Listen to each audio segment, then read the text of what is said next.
საღამო მშვიდობის ძვირფასო მსმენელებო, კიდევ ერთხელ ხვდებით ერთმანეთს. დიდი მადლობა კлау მაგ ჯორჯიას, რომ მოგცა საშუალება. დიდი მადლობა მაგ ჯორჯიას, რომ მოგცა საშუალება და კлау ერთხელ შეგვახვედრა სამედიცინო საკითხებზე. დღეს სტუმარი გვყავს ახალგაზრდა ჩემი კოლეგა, იაშველის სახელობის ბავშვთა ცენტრალური საავადმყოფოს რევმატოლოგი გვანცა ჯაჯანიძე, რომელიც ძალიან საინტერესო თემებს გააშუქებს. და ეს თემები ვიცი, რომ რამდენიმე დაინტერესებული მშობელი, რომელიც სულ მოუთქმულად ელოდება კაპიტან გვანცას საუბარს, დაგვისვამს კითხვას. მინდა კიდევ ერთხელ გითხრათ, რომ ეს ჩვენი ესე იგი გადაცემა ჩაწერილი იქნება და სურველებს, ვინც დღეს ვერ მოახერხებს, მერე ნახავენ ეს სურველები. დიდი მადლობა ლეკუნას, რომელიც როგორც ყოველთვის გვეხმარება და გადაგვითარგმნის კაპიტან გვანცას გაშუქებულ საკითხებს.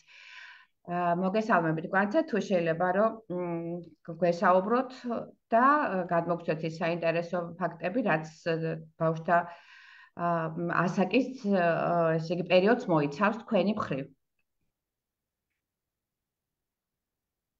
მოგესალმებით პირველ რიგში, მადლობა მოწვევისთვის. მე გახლავართ ბავშვთა რევმატოლოგი, იაშველის სახელობის ბავშვთა ცენტრალური საავადმყოფოს. პირველ ეტაპზე, ვთქვათ, დავიწყებ იმის მიმოხილვას, რა შემთხვევაში უნდა მივმართოთ რევმატოლოგს. რევმატოლოგთან მომართვის ძირითადი მიზეზი ეს არის ხოლმე ტკივილი, ქვედა კიდურების არეში, ეს არის შეშუპება სახსრების არეში, მოძრაობის შეზღუდვა.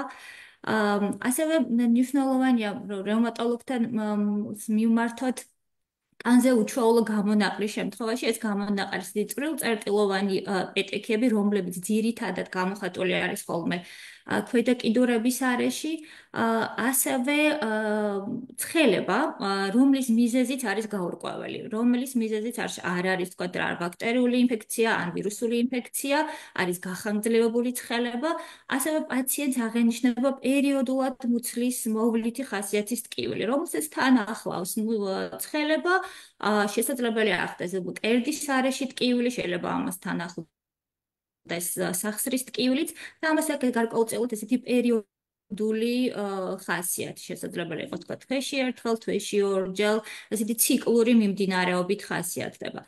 როგორც აღვნიშნე, ძირითადი მომართვიანობა მაინც არის ხოლმე ქვედა კიდურებში ის არეში ტკივილით, ზოგადად კიდურების ტკივილით. კიდურების ტკივილის მიზეზით შესაძლებელია, რომ იყოს ძალიან განსხვავებული და სხვადასხვა მიზეზი. კიდურების ტკივილის მიზეზი შესაძლებელია იყოს ზრდის ტკივილი, რაც საკმაოდ ხშირია და უხშირესად მომართვიანობა არის ხოლმე აი ამ ჩივილით. ეს ზრდის ტკივილი აქვთ ბავშვებს, სკოლამდელი ასაკის და სასკოლო ასაკის ბავშვებს და ზრდის ტკივილი, ვთქვათ, სხვა დანარჩენი გამოირჩევა ის, რომ ძირითადად არის ხოლმე ღამის განმავლობაში. ტკივილს შეიძლება იყოს იმდენად ძლიერი, რომ გამოიწვიოს, თქვა, ბავშვის გაღვიძებაც, გაღიზიანებაც, აქვს ესეთი ხანგრძლივი მიმდინარეობა, შეიძლება ესენიმე თვის განმავლობაშიც გაგრძელდეს, ზოგ შემთხვევაში კი შეიძლება რომ წლებიც გაგრძელდეს. ამისი მკურნალობა ეს არის სიამოვნებთ უბრალოდ რაღაცა ლოკალურად მასაჟი, თქვათ, ჩათბუნება, ან თქვათ, თუ ესეთი ძლიერი ტკივილია, ეს შეიძლება გამოვიყენოთ ტკივილგამაყუჩებელი საშუალება. ძირითადად ესეთ შემთხვევაში არის ხოლმე ქვედა კიდურების არეში ტკივილი, თუმცა შესაძლებელია რომ იყოს ზედა კიდურების არეში ტკივილი. აი ამ, თქვათ, ზრდის ტკივილს რამე განსაკუთრებული კვლევა ან რამე მკურნალობა არ ესაჭიროება, თუმცა ძალიან მნიშვნელოვანია, რომ პარალელურად გამოვრიცხოთ სხვა შესაძლო პათოლოგიები, რომ თქვათ, არ ვთქვათ, რომ ეს არის ზრდის ტკივილი და არ დაგვრჩეს ყურადღების მიღმა რამე უფრო მნიშვნელოვანი დაავადება. ასევე ტკივილი დიახ. უკაცრავად ჩაგეკითხებით, სწორედ დღეს მქონდა ასეთი შეკითხვა და რაღაცა ჩემთან შემოვიდა შეკითხვა.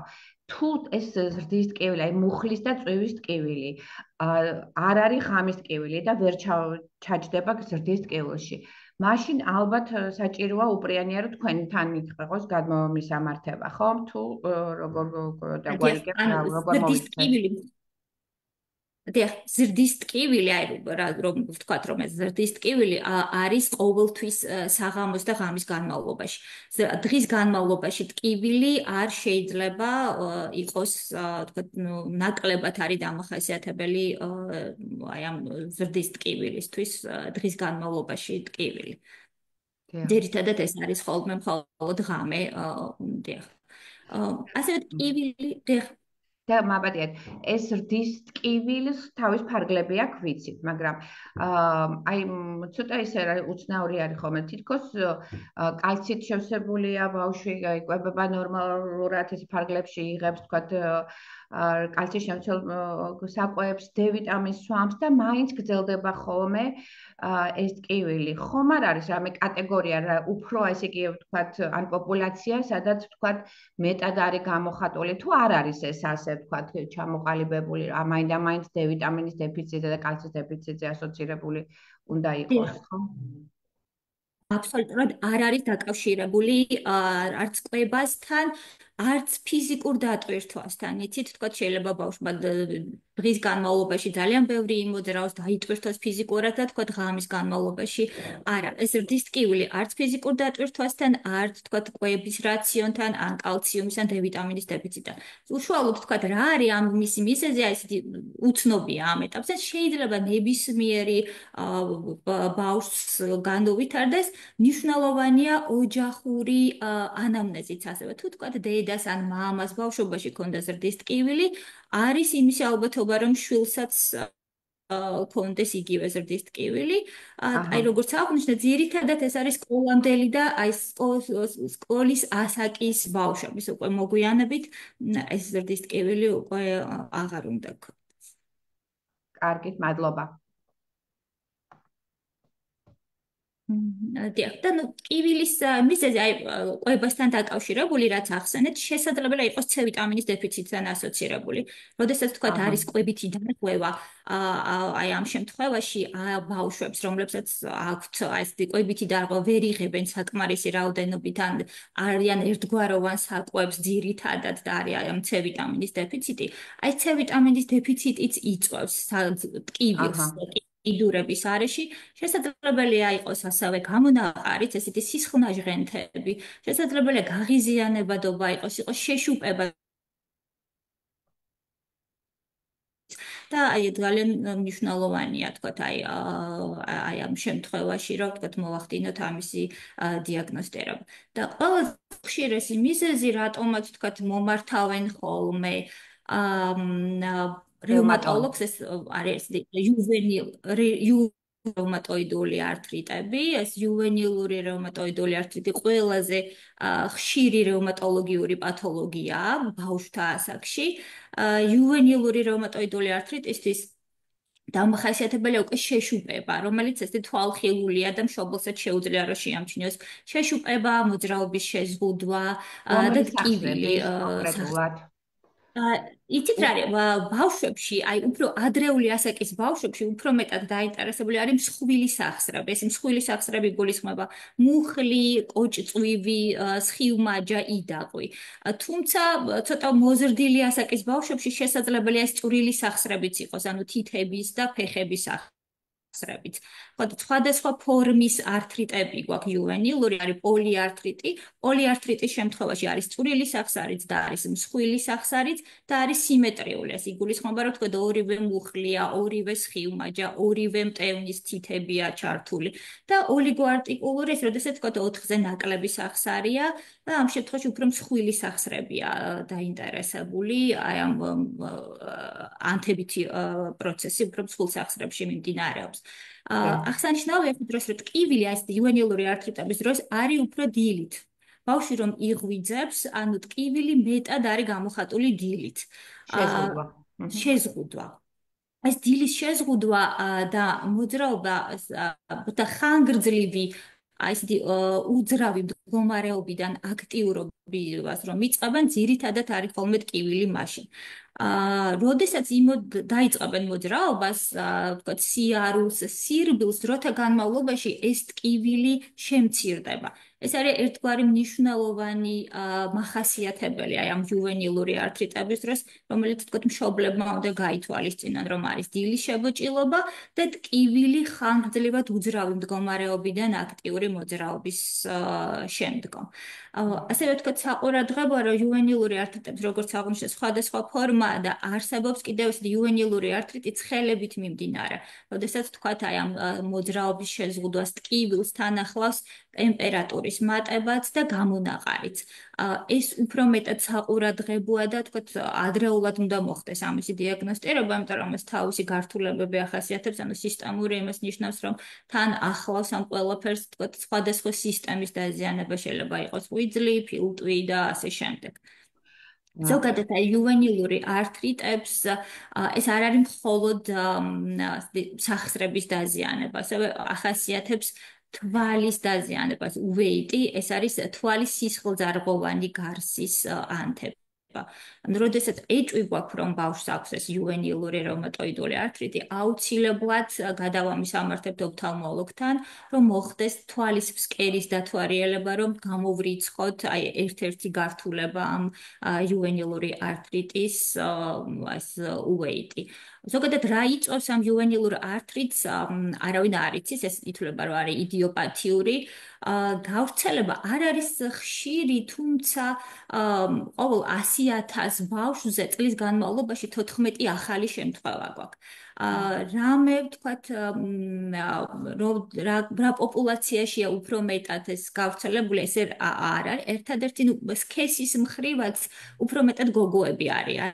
ანუ 2 1-თან, 3 1-თან გვაქვს თანაფარდობა გოგოებსა და ბიჭებს.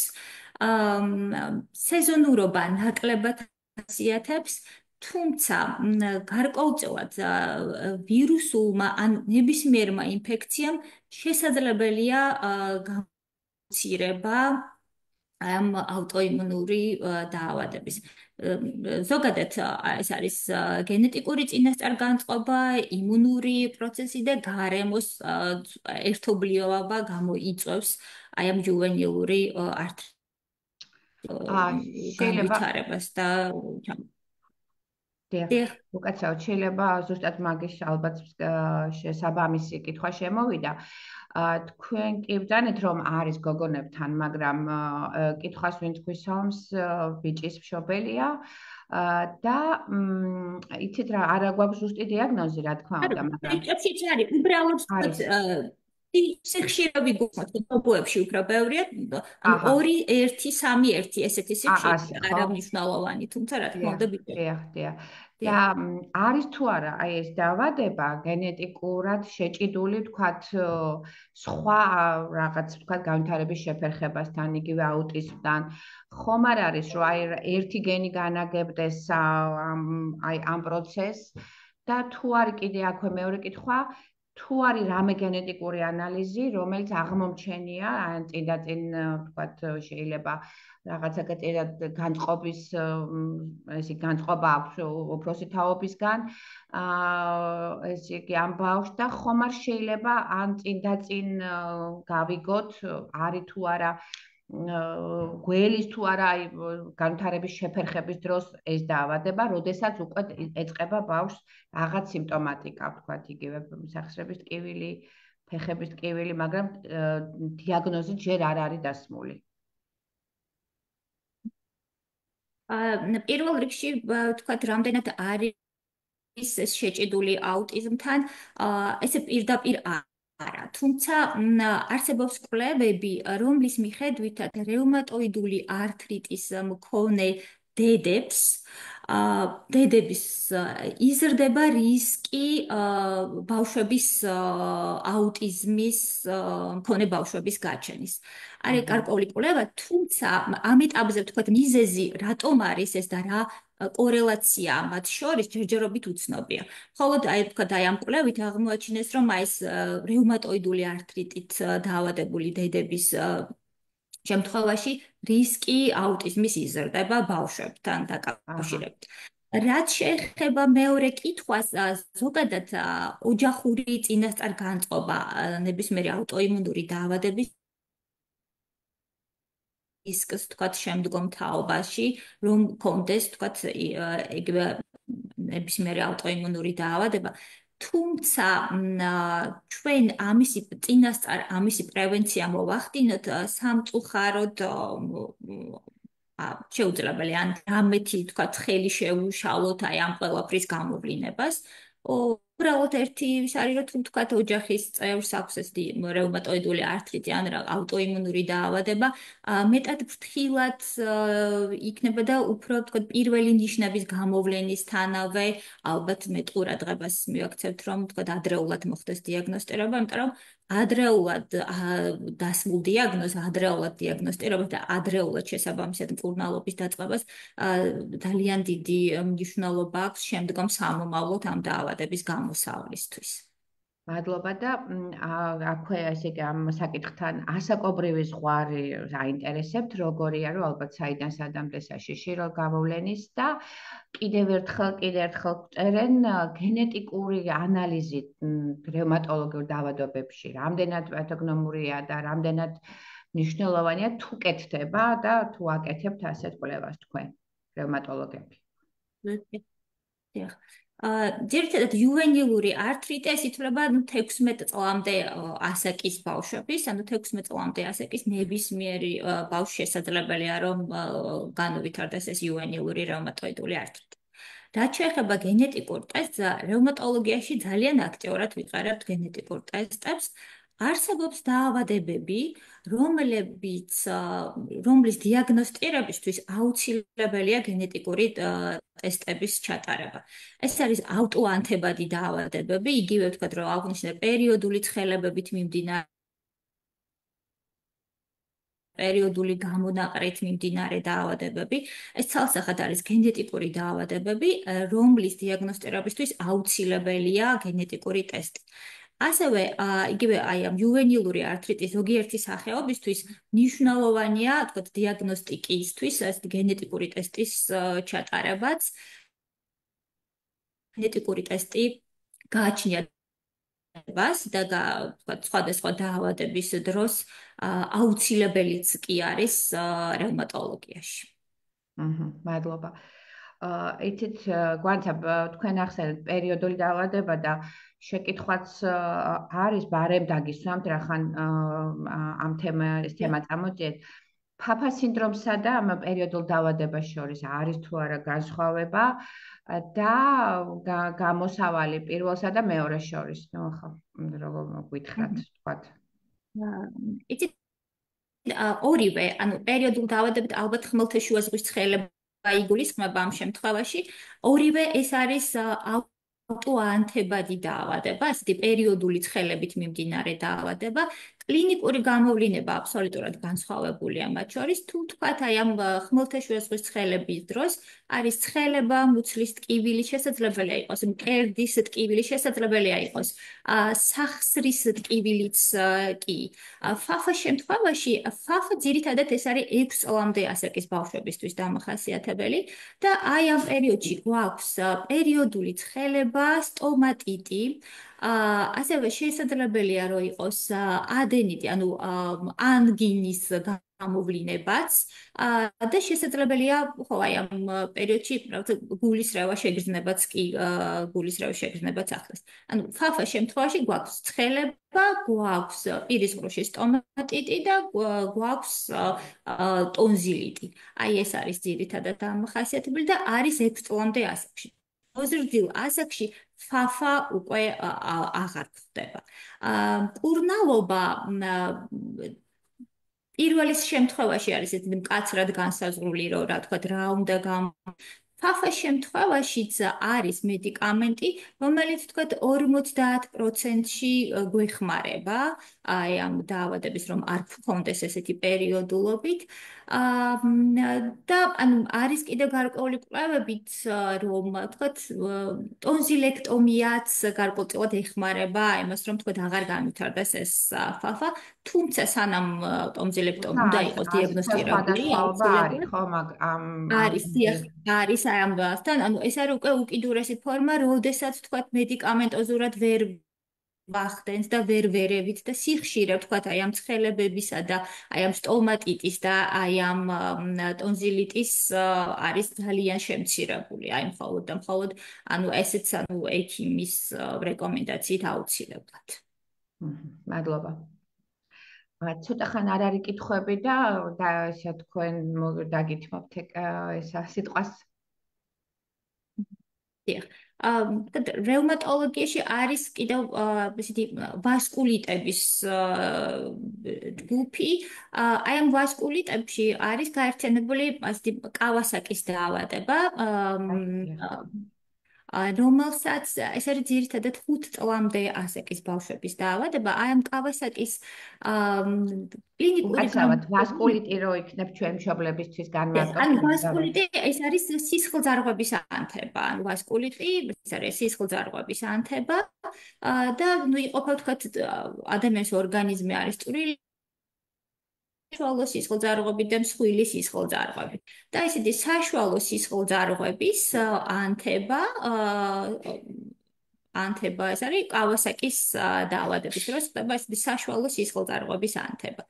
კავასაკის დაავადება რატო არის მნიშვნელოვანი პედიატრიულ პოპულაციაში? იმიტომ რომ კავასაკის დაავადებას გამოვლინება შესაძლებელია რომ იყოს ესეთი როგორც მარტივი ვირუსისთვის დამახასიათებელი იყოს ტემპერატურა, კატარალური მოვლენები, კონიუნქტივიტი, გამონაყარი, დამახასიათებელი ესეთი ჟოლოსფერი ენა, რომელიც თქო სტრეპტოკოკულ ინფექციაში ერევათ ხოლმე საკმაოდ ხშირად და თქო აი ამ დაავადების არადიაგნოსტირება თუ თქვა ეს დაავადება ბავშვს აქვს, იწვევს სერიოზულ გართულებას გულის მხრივ. ამიტომ ძალიან მნიშვნელოვანია, რომ პაციენტს, რომელსაც აქვს ცხელება 5 დღეზე მეტი, აქვს თქვა შემდეგი ნიშანი, ეს არის კონიუნქტივიტი, ეს არის მშრალი კონიუნქტივიტი, ნიშნავს, რომ თვალიდან გამონადენი არ უნდა კონდეს.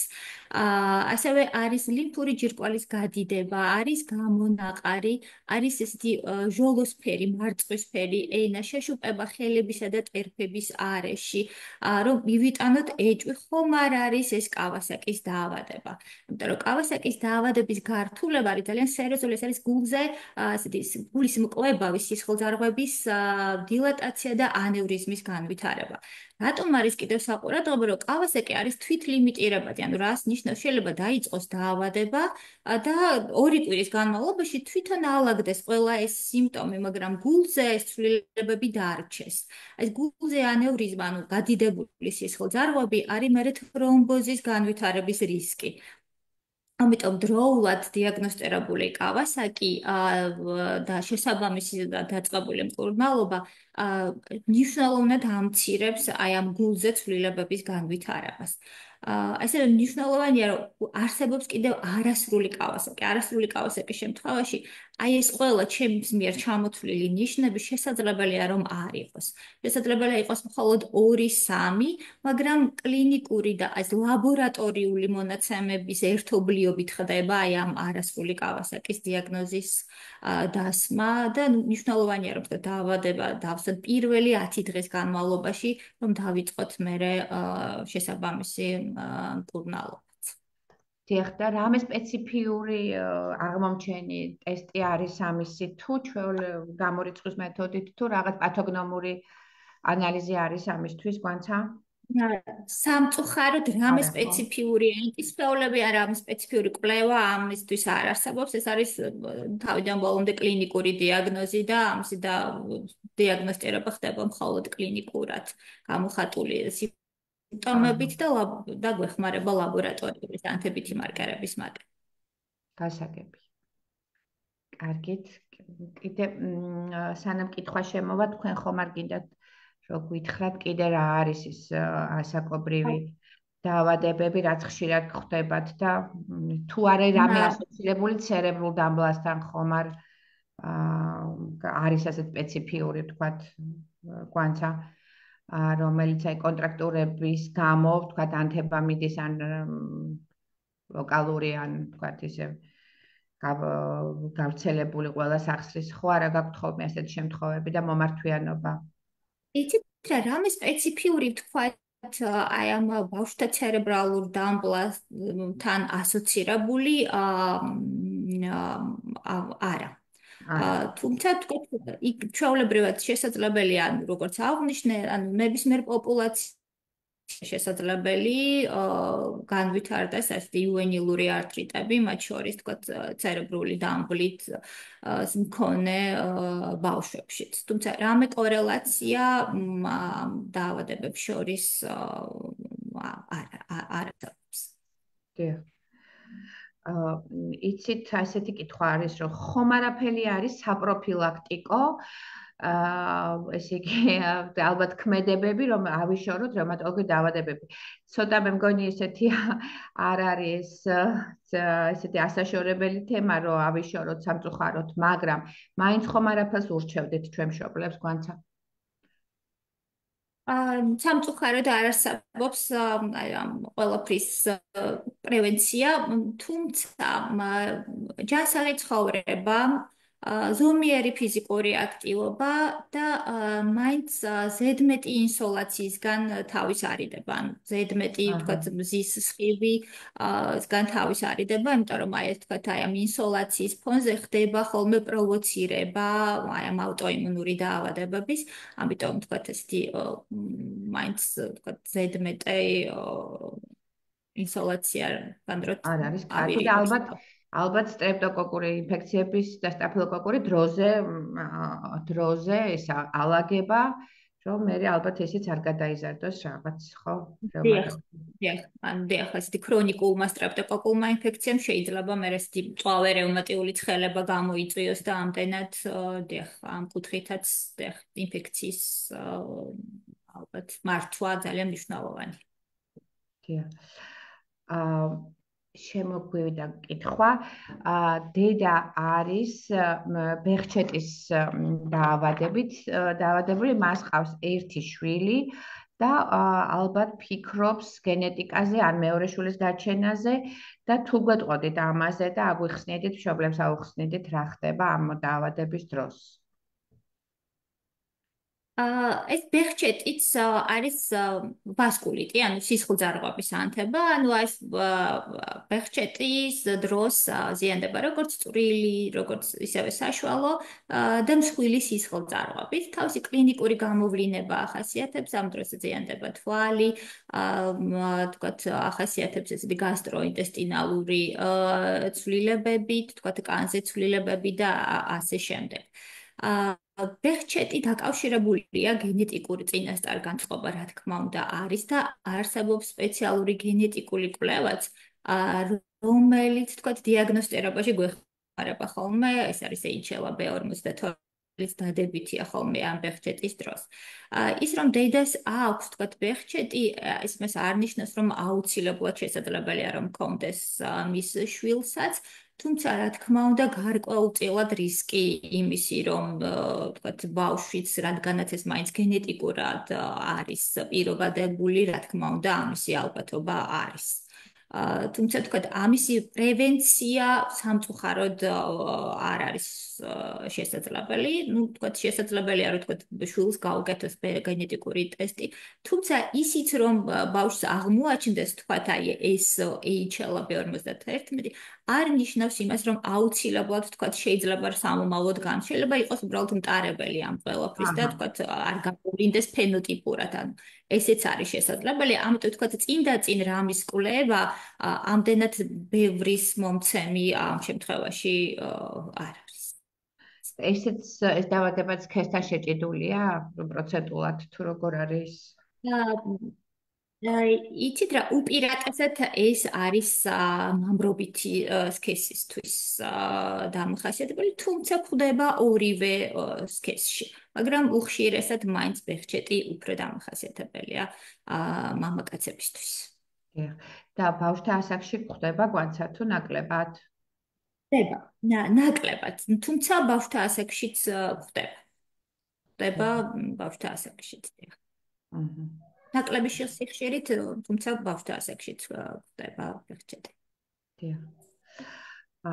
სანამ თქვენ კიდე ალბათ რაღაც საინტერესოს გვეტყვით, კიდე ერთ კითხვას დაგისვავთ. პადაგრა წერს მშობელი, ხომ არ არის საშიში, თქვათ, ბაბუს აქვს პადაგრა, ნუ ტელეფონზე მივიღე შეკითხვა. ბაბუს აქვს პადაგრა და ძალიან გვეშინია, ხომ არ დაემართება ჩვენ შვილიშვილსაც. აჰა. თუ ბებუ წერს თუ ბებუ ვერ გამიგია. არა. იცით რა? არა, ბავშვებში პოდაგრა არის ნაკლებად დამახასიათებელი. ნაკლებად ვთქვათ, აქაც ვთქვათ არის კავშირი, რომ თუ ვთქვათ წინაპარს შეიძლება რომ ქონდეს, ანუ რაღაც გარკვეული რისკი, თუმცა პოდაგრის შემთხვევაში ეს რისკი სხვებთან შედარებით უფრო ნაკლებია. დიახ და ხო, ამიტომ ვთქვათ არ ვფიქრობ, რომ რაღაცა ისეთი შიშის და შეშფოთების საფუძველი ქონდეს, ვთქვათ, ბებოს აი ამ შემთხვევაში. არა, ხო? და ეს რომ განუმარტოთ მშობლებს, რომ ეს არ არის მხოლოდ სახსრის დაავადება, ხო? გვანცა რომ აქაც მულტისისტემაა. შარდმჟავის კრისტალების, დიახ და შარდმჟავის კრისტალების დაგროვება ხდება ამ შემთხვევაში და თქვათ აი პოდაგრის შემთხვევაში, აი თქვათ სხვა რევმატოლოგიური დაავადებისგან განსხვავებით, აი ამ დაავადების მართვა უფრო მეტად არის შესაძლებელი, ეს არის კვებითი დიეტა, ანუ არ უნდა მივიღოთ პურინების შემცველი, ვთქვათ, საკვები და ასევე, ვთქვათ, ესეთი ფიზიკური, ზომიერი ფიზიკური აქტივობა მოახდენს აი ამ ყველაფრის პრევენციას.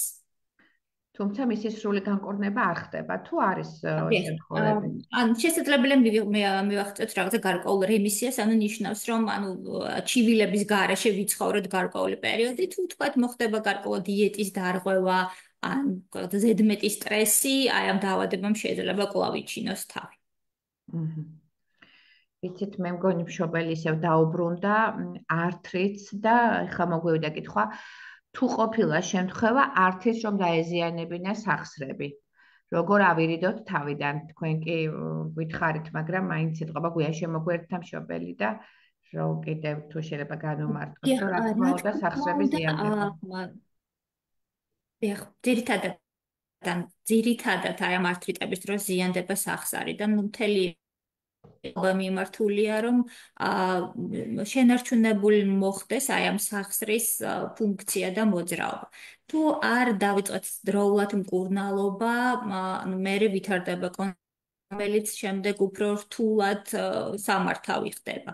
ზოგადად ვთქვათ, ფიზიკური აქტივობა მნიშვნელოვანია იგივე რევმატოიდული ართრიტის დროს, ანუ პირიქით ვეუბნებით ბავშვს, რომ ზედმეტი დატვირთვა არ არის ესე დროს საჭირო, თუმცა არც ასეთი მუდმივად მოსვენებული მდგომარეობა არის კარგი ასეთი იუვენილური ართრიტების დროს. აუცილებლად თუ თქვათ მოხდება დიაგნოსტირება, ანუ ეს უნდა მართოს ექიმმა, თქვათ ეს მშობლის მიერ რომ თქვათ ეს თულია და მშობელი ამას ვერ შეძლებს. არსებობს მთელი რიგი მედიკამენტები, რომლებიც თქვათ ესეთ დროს გამოიყენება, რომ იქ არ განვითარდეს კონტრაქტურა და ბავშვს არ კონდეს არც მოძრაობის შეზღუდვა და არც ტკივილი. აჰა. საბედნიეროდ 21 საუკუნეში არის იმის შესაძლებლობა, რომ არის მედიკამენტები, რომ ბავშვს არ ტკიოდეს, არ კონდეს მოძრაობა შეზღუდული და არ კონდეს შეფერხება ზოგადად მოძრაობის მხრივ აი ამ რევმატოიდული ართრიტის გამო. და ჩვენთან ხელმისაწვდომია, ხო, ჩვენ ქვეყანაში? დიახ, არის ხელმისაწვდომი საბედნიეროდ, დიახ, არის ხელმისაწვდომი ეს მედიკამენტები. დიახ. და ასეთი კითხვას გვისვამენ, ხო არ გვეტყვით განსხვავებას ჩვეულებრივ ართრიტსა და რევმატოიდულ ართრიტს შორის? ზოგადად ართრიტი ეს არის სახსრის ანთება. დიახ, და ნუ სახსრის ანთების მიზეზი შეიძლება იყოს ბევრი რამ. აი ესე ერთი ეს რო არის, თქო, რევმატოიდული ართრიტი და მეორე თქო, სახსრის ანთების მიზეზი შეიძლება იყოს ინფექცია. შეიძლება იყოს ნებისმიერი, თქო, ბაქტერიული ინფექცია, ან თქო, გადატანილი ვირუსული ინფექციის შემდგომაც არის ხოლმე ისეთი რეაქტიულ ართრიტებს ვუწოდებთ. განსხვავება მათ შორის არის დიდი, ამიტომ რომ ვთქვათ, ინფექციით განპირობებულ ართრიტის შემთხვევაში, როდესაც ვუმკურნალებთ ამ ინფექციას, შესაბამისად ეს ართრიტიც აღარ აღენიშნება.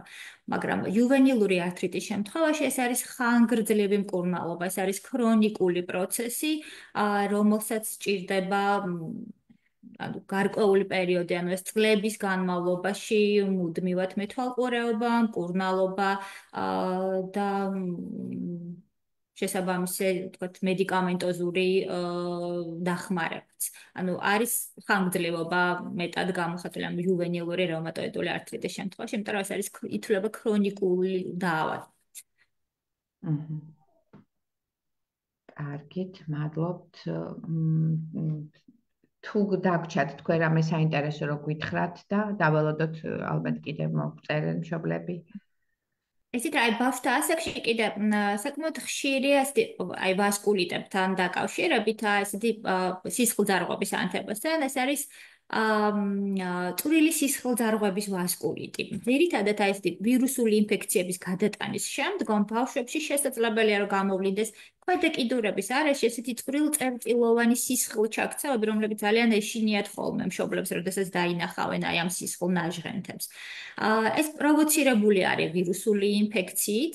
აი ამას აუცილებლად არის ხოლმე სიმეტრიულად იწყება ქვედეკიდურების არეში, წვივების არეში, ტერფების, ბარძაყების არეში, დუნდულების არეში შეიძლება გამოვლინდეს და თან ახლავს ესეთი მუცლის მოვლითი ხასიათის ტკივილი შეიძლება ამას ახდას ღებინებაც, ამას შესაძლებელია ახდას იგივე სახსრების შეშუპებაც, ან თქვათ რბილი ქსოვილი მოძრაობა, გადაადგილება. ეს არის ესეთი წვრილი სისხლძარღვის ვასკულიტი, ადრევე და ჰენოხ-შონლა დაავადება, რომელსაც თავისი გართულება ახასიათებს აი ამ დაავადებებსაც. თუ თქვათ ეს არის მარტივი მიმდინარეობის, რამე განსაკუთრებული მკურნალობას ეს არ საჭიროებს და თვითგანკურნებადაც ითვლება, თუმცა თუ თქვათ აქ მუცლის ტკივილი ძლიერი გამოხატული თანახლავს აი ამ ყველაფერს ღებინება, აი ამ შემთხვევაში არის ხოლმე რისკი ესეთი გაუვალობის განვითარების, ანუ ინვაგინაციის და ასე ამ დაავადებას ახასიათებს თირკმლის მხრივ გართულება, ნეფრიტი არის თირკმლის ანთებით დაავადება, რომელიც აი ამ დაავადების დროს ვითარდება. ეს ძირითადად არის ბავშვებისთვის დამახასიათებელი, მხოლოდ ეს თქვათ მოზრდილი ასაკის ადამიანებში ეს ნაკლებად გვხვდება და ალბათ კარგია რომ იყვნენ თქვათ ინფორმირებული, როგორც კი თქვათ შეამჩნევენ ქვედეკიდურების არეში ესეთი პეტექიებს, ანუ სისხლნაჟღენთებს, ესეთი ტყრილ სისხლნაჟღენთებს, ზედმეტი თქვათ აღელვების და ესეთი პანიკის გარეშე უბრალოდ მიმართონ ექიმს და მისცემთ შესაბამის დანიშნულებას და რეკომენდაციებს. დიახ.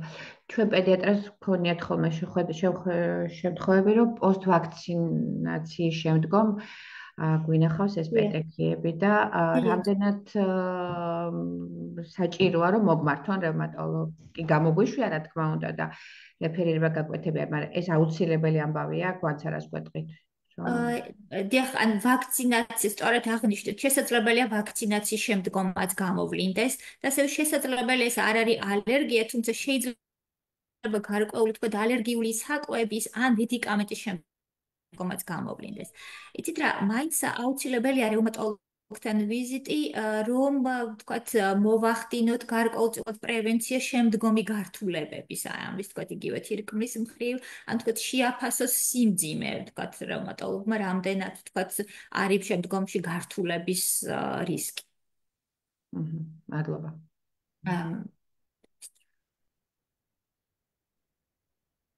კარგით. კიდე რა ესე იგი ამ ტიპის ვასკულიტები გვხდება. კიდე ხომ არ არის ესეთი რამე ესეთი რაც ასე 18-17 წლამდე ასაკში უფრო ხშირად ვლინდება ბავშვთა ასაკში განსახო არაფერს გვეტყოდით, ან იგივე საინტერესო შემთხვევა. ბაზისები ძირითადად აი ყველაზე ხშირი ეს არის აი ეს ჰენოქშ ონლაინი და კავასაკის დაავადება, რომლებიც ბავშვთა ასაკში გვხვდება. ეს პათოგენეზი არ ვიცით, საიდან როგორ, ხო? ვასკულიტების ჯგუფი, რომლებიც არ ვიცით, ისევე როგორც ვთქვათ, ბევრი რევმატოლოგიური დაავადების, თუმცა როგორც აღნიშნე, გარკვეულწილად შეიძლება გამოიწვიოს რაღაც ერთგვარი გამშვები მექანიზმი იყოს აი ამ ყველაფრის ინფექცია. იგივე კავასაკის და იგივე ვთქვათ აი ამ შონლაინ ჰენოხის შემთხვევაში. აჰა. კარგით. და დიაგნოსტიკა თქვენთან, ну, რა თქმა უნდა, უამრავი ანალიზებია და ალბათ ის ძირითადი არის რევმატოლოგიური ფაქტორები, ალბათ ცერიაქტიული ცილა და მე მექნება ერთი კითხვა კიდევ იცით, აი ხშირად აქვს ეხლა ეს ბავშვი ალბათ გამოსაკვლევია, ხშირად არის ესეთი ტალღები ცერიაქტიული ცილის მატება.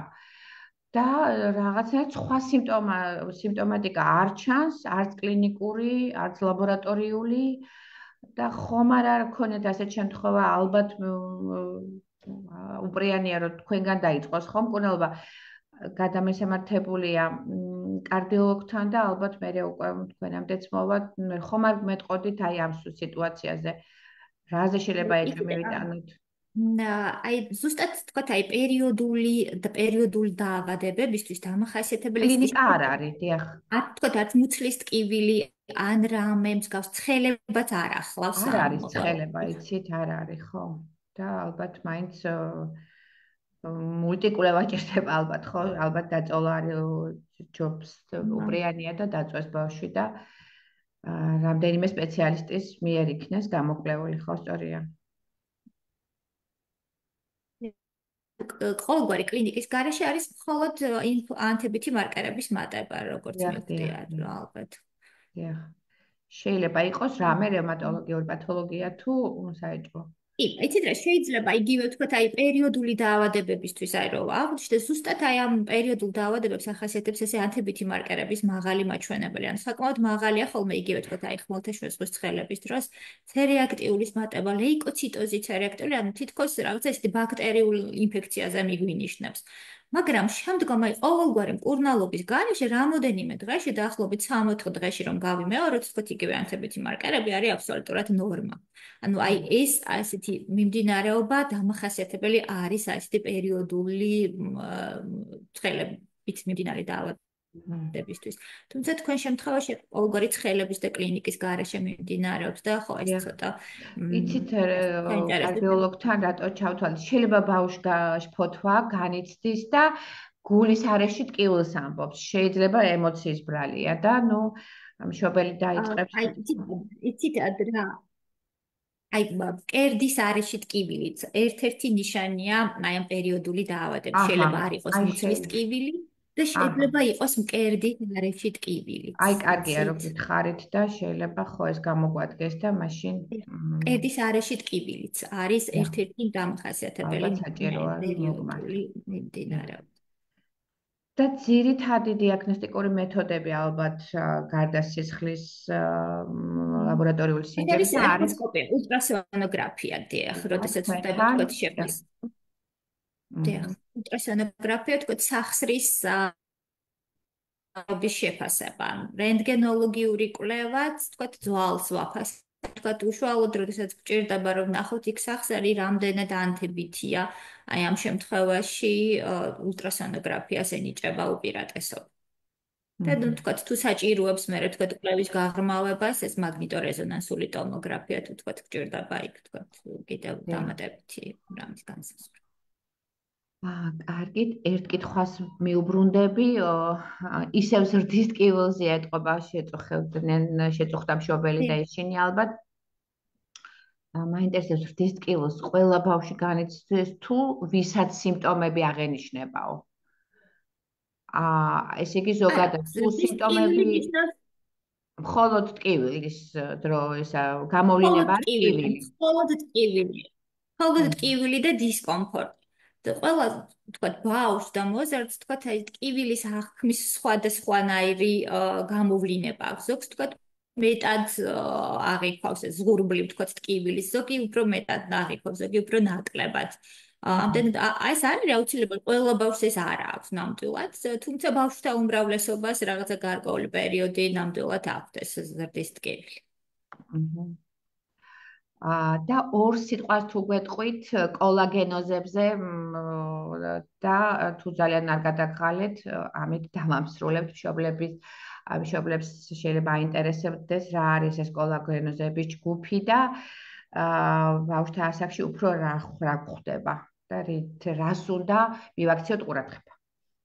იცით რა არის ბავშვთა ასაკში რო გითხრათ თქვათ ესეთი გამოვლინება თქვათ არა გვაქვს არ არის ხშირი თქვათ დიდებთან შედარებით. უბრალოდ რომ ამდენად განმარტოთ თუ არ შეწუხდებით რომ განმარტოთ რომ ეს შემაერთებელი ქსოვილის დაავადება მშობლებო და თქვენ ჩაგვიხსნის ახლა რომ ეს არის შემაერთებელ-ქსოვილოვანი სისტემის დაავადება, შემაერთებელ-ქსოვილოვანი სისტემების დაავადება, საკმაოდ ესეთი ფართო ჯგუფია რევმატოლოგიაში, რომელიც მოიცავს, თქვათ, სხვადასხვა მიმდინარეობას აი ამ შემაერთებელ-ქსოვილოვანი პათოლოგიების. შემაერთებელ-ქსოვილოვანი პათოლოგიები არის ესეთი ჯგუფი ქრონიკულად მიმდინარე დაავადებების, რომელსაც თქვათ ახასიათებს ესეთი ანის მხრივ ცვლილებებით თქვათ იქ განვითარება თქვათ აი ამ ფიბროზების და ბავშვებში დიდად თქვათ ნაკლებად არის ხოლმე დიახ. და ეს არის თქვათ ქრომოსომული დაავადება გენურიაში თუ ესეც თქვათ ის აღმოცენებული ისე რომლის პათოგენეზით არ ვიცით როგორ უფრო პროცენტულად როგორ არის ეს დაავადება იცით როგორ არის დაავადებები რომლებიც თქვათ ასეთი ქრომოსომულ ცვლილებებთან არის ასოცირებული და არის თქვათ ესეთი აუტოიმუნურიც რომლებიც თქვათ გენეზიც ანუ როგორც ყველა თქვათ აუტოიმუნურის ამ ეტაპზე თქვათ იდიოპათიურია და თქვათ არ ვიცით მიზეზი აი ამ ყველაფრის განვითარებას ორივე შემთხვევები გვხდება ხო? დიახ დიახ კარგით, მადლობა დიდი. თქვენ თუ გნებავდათ კიდე რამე თუ არა და ჩვენი კითხვები მე მგონი მეტი აღარა გვაქვს და შეგვიძლია რომ ბოლოსკენ გავიდეთ ნელა-ნელა თუ გნებავდათ. უკაცრავად ერთი წამით შემოგვივიდა კითხვა. შვილიშვილს 11 წლისას მუხლის ქვემოთ გაუსაძლისად ტკივა ფეხები. არ მგონია დაღილობის გამო. ხომ არ იქნება გარდატეხის ასაკთან დაკავშირებული თუ რევმატოლოგი გჭირდება რევმატოლოგიური კვლევა გჭირდება გაუსაძლისი ტკივილები მუხლის ქვემოთ ნუ არ გვიკონკრეტებენ დროს ღამის ტკივილებია თუ დღის და ალბათ მაინც კარგია რომ დიახ, ესე ვთქვათ, ზეპირად ცოტა რთულია, ვთქვათ, რამის რჩევა, ყოველგვარი გასინჯვის გარეშე, რა სახის ტკივილია, ვთქვათ, სახსარი ტკივა, ვთქვათ, წვივი ტკივა, ეს ძვლის ტკივილია თუ სახსრის ტკივილია, თუ საერთოდ კუნთი ტკივა, ანუ ეს ალბათ მარტო იწერება ბებო თუ ბაბუ, რომ გაუსაცდად ტკივა მუხლის ქვემოთო, ესე იგი, მაინც ვერ ვაკონტროლებთ. კარგი, ესე იგი საჭიროა მაინც კვლევა და რეფერირება რევმატოლოგთან. მინიმუმ შეფასება უბრალოდ თქვა ტკივილის ხასიათის დადგენა. რალოკალიზაცია. მადლობა. კარგით, მე მგონი ამით ამოიწურა ჩვენი დღევანდელი საღამო. ძალიან საინტერესო იყო თქვენთან შეხვედრა და რაღაცა ინფორმაციის გადმოცემა, რაც თქვენ მოახდინეთ ამ მოკლე დროში. თუ რამე იქნება საჭირო, თქვათ და კიდე კითხვები შემოვა, თქვენის ნებართვით მზად ვარ ნებისმიერ დროს გავცე ნებისმიერი თქვენი მშობლის კითხვა. დიდი მადლობა. თუ ხო ჯერფასო მშობლებო, მადლობა რომ გვიყურებდით და გვისმენდით. თუ დაგჭირდებათ და ჩვენი დახმარება, აქ ვართ, ჩვენი ჯგუფი. კაპიტანი გვანცაც მზად არის ყოველთვის და მოგწერეთ, მოგმართეთ და დროულად გავაკეთოთ ყველა ეს კი დაავადებაზე რეაგირება, ყველა სიმპტომატიკაზე, თუ ეს ხშირი და საშიში ხდება ბავშვისთვის. დიდი მადლობა. გვანცა კიდევ ერთხელ და გემშვიდობებით, მშობლებო, საღამოს მშვიდობიან საღამოს გისურვებთ.